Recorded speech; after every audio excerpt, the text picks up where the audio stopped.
While it's undeniable that the massive earthquake that hit Haiti 1 year ago devastated the country and its people, Haiti's history also hasn't been a pretty one. From poverty to political unrest, Haiti's past has been unstable at best.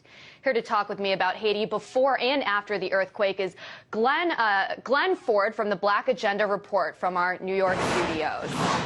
Glenn, before the earthquake, Haiti was the poorest country in the Western Hemisphere. Now, obviously, things are much worse. We talk about almost 10% unemployment here in the United States. In Haiti, 10% of the population is homeless.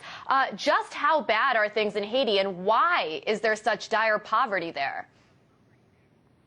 Well, from the very beginning, Haiti was not allowed the chance to develop as a normal nation. Remember, it gained its independence from France in 1804. In 1825, France demanded and got reparations for its slave property, amounting in billions in today's dollars, that was not repaid until the 1940s. The United States didn't recognize Haiti until the Civil War. It interfered with Haiti's affairs constantly until finally invading and occupying the country from 1915 to 1934.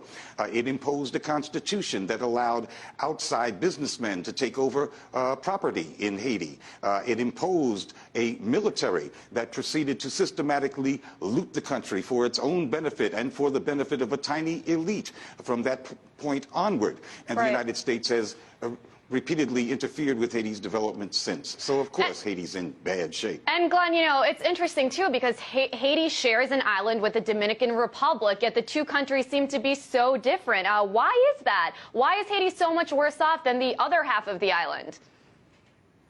Because Haiti was isolated from world development. Britain and France and other European powers forbade Haiti to even have a navy or a merchant marine.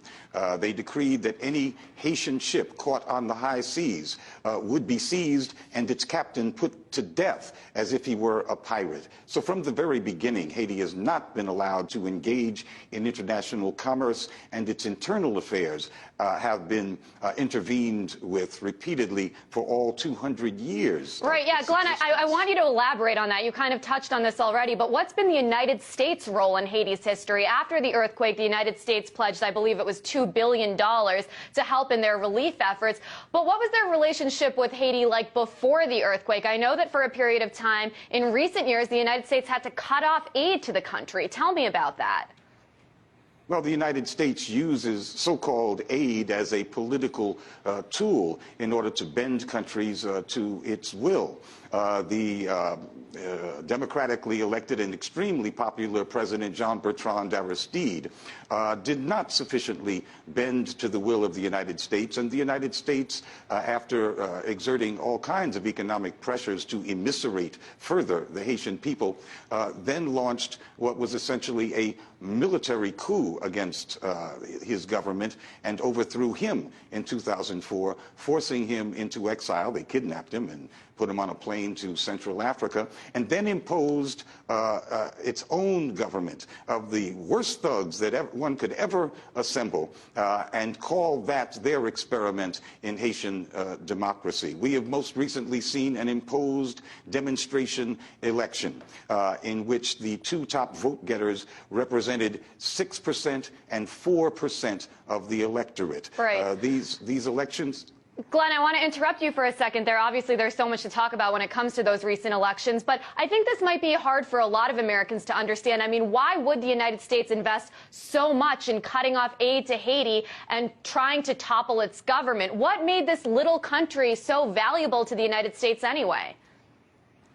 Well, when you're an empire, any example of independence from the United States, any break with the Washington consensus is a threat to the empire. So it's not necessarily about resources, not about oil, not necessarily about gold.